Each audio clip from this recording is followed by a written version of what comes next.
Along Bangladesh's border with India, people smuggling has suddenly become a booming business. Those orange lights are in India. The traffic is all one way, to Bangladesh. They say they've been living over there for a long time, but now there are problems there and they're being forced to leave. Sometimes smugglers aren't necessary. These are Indian Border Force officers handing people over to their Bangladeshi counterparts. They're all Muslim. They say there's a new hostile environment towards them in India. In decades past, Bangladeshis left their villages and crossed the rice paddies to India.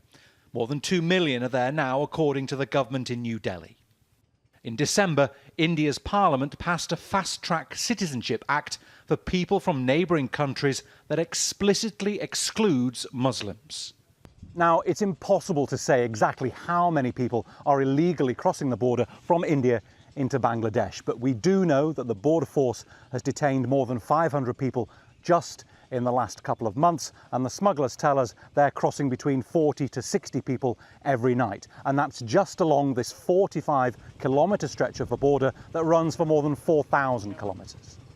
The Indian government says its new law is for persecuted religious minorities living among its Muslim-dominated neighbours.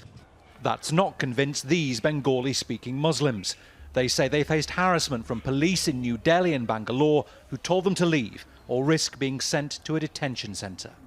Munir Howlada says he was just 18 months old when his parents took him across the border 26 years ago. They have been cracking down and there have been arrests. 60 people from our community were detained and we haven't heard from them. This caused panic and we decided it's time to leave and head for Bangladesh. Cookie Begum says she'd been in India with her husband and daughters for 11 years. That's her Indian work permit. It's absolutely clear the ruling party in India doesn't want any Bangladeshis living there anymore. They'll only allow Bengali-speaking Indians to live where we were. What can we do? We have to live with our dignity and honour, so we came back. Bangladesh's Prime Minister Sheikh Hasina says she doesn't understand the purpose of India's new citizenship law. Her government is already struggling to cope with 1.2 million Rohingya refugees from Myanmar. It can't afford another influx from its largest neighbour. Bernard Smith, Al Jazeera, on the Bangladesh-India border.